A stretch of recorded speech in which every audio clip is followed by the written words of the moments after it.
दोस्तों, आज मैं आपको कोशिश करूँगा कि नॉन मेटल कुछ अलग से समझाने के लिए। अगर आप थोड़ा-सा ध्यान देंगे तो आपको एकदम पूरा नेचुरल कांसेप्ट समझ में आएगा कि क्या होता है नॉन मेटल।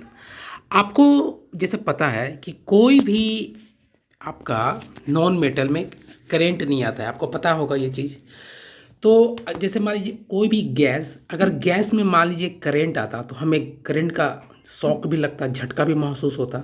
जैसे हम लोग देखिए एटमॉस्फेयर में कितना सारा गैस है, हाइड्रोजन है, ऑक्सीजन है, नाइट्रोजन है, लेकिन हमें किसी से भी करंट लगता है क्या? नहीं लगता, आपको पता है। अगर करंट लगता तो सोचिए क्या होता।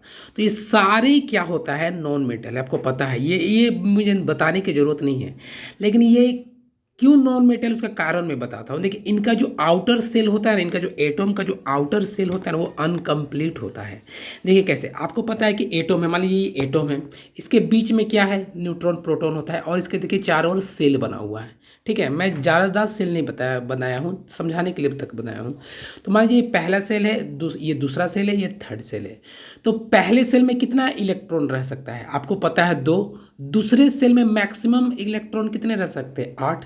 तीसरे सेल में कितने रह सकते हैं, तो 18। एक फार्मूला आता है 2n² से आप निकाल सकते हैं। ऐसे बस इतना याद रखिए, मैं आपको समझा दूंगा कि पहले सेल में 2, दूसरे में 8, तीसरे में 18, बस इतना ही तक अभी समझिए। ठीक है, तो मान लीजिए कोई भी गैस ले लीजिए, मान लीजिए हाइड्रोजन का ले लेते हैं। तो हाइड्रोजन का एटॉमिक नंबर क्या होता है? तो आपको नॉन मेटल समझने के लिए आपको एटॉमिक नंबर पता होना चाहिए, तभी आपको समझ में आएगा ये कंसेप्ट। तो हाइड्रोजन का एटॉमिक नंबर होता है 1। तो देखिए इसका पहले सेल में कितना होना चाहिए, इलेक्ट्रॉन की संख्या 2, लेकिन हाइड्रोजन में कितना है, एक ही है। तो एक चाहे एक इसको 2 चाहिए, लेकिन इसके पास एक ही है, इसीलिए अनकम्प्लीट हो जा रहा है, इसलिए हाइड्रोजन नॉन मेटल हो गया।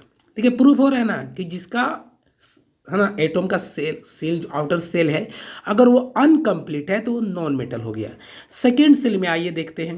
देखिए या सॉरी, सेकेंड कोई देखिए, सेकेंड किसी चीज़ में देखते हैं, एलिमेंट में देखते हैं। मान लीजिए कि लीजिए ऑक्सीजन को ही ले लीजिए। तो ऑक्सीजन का एटॉमिक नंबर क्या होता है, 8 होता है, आपको पता है। तो पहले सेल में चला जाएगा 2। अब कितना बच गया उसका इलेक्ट्रॉन, 8 इलेक्ट्रॉन में 2 चला गया। अब कितना बच गया, 6।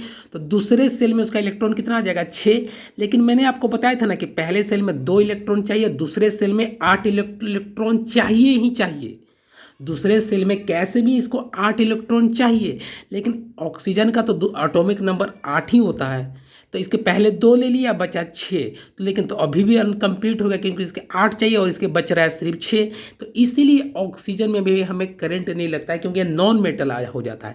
क्योंकि इसका जो आउटर सेल है वो अनकम्प्लीट हो जा रहा है। कैसे हो जा रहा है आप देख पा रहे हैं आसानी से। एक दूसरा ले लीजिए नाइट्रोजन। तो नाइट्रोजन का एटॉमिक नंबर क्या होता है, 7 होता है, आपको पता है। तो पहले सेल में चला जाएगा 2, और अब क्या बचा, 5 बचा। तो दूसरे सेल में चल गया 5, लेकिन इसको कितना चाहिए था, 8 चाहिए। दूसरे सेल में 8 इलेक्ट्रॉन चाहिए ना, लेकिन इसके पास बच ही रहा है 5। तो ये भी आउटर सेल भी इसका अनकम्प्लीट हो रहा है, इसलिए हमें इसे करंट नहीं लगता है, क्योंकि ये नॉन मेटल होता है, क्योंकि इसका आउटर सेल अनकम्प्लीट होता है। तो ये सारा रहा आपका समझने का। मैक्सिमम जो नॉन मेटल होता है उसका आउटर सेल क्या होता है, अनकम्प्लीट होता है। तो दोस्तों, अगर आपको कुछ एक अलग कुछ नया अगर समझ में आया, कंसेप्ट पता चला होगा, तो आप प्लीज़ चैनल को लाइक करना, सब्सक्राइब करना। अब मिलते हैं नेक्स्ट वीडियो में।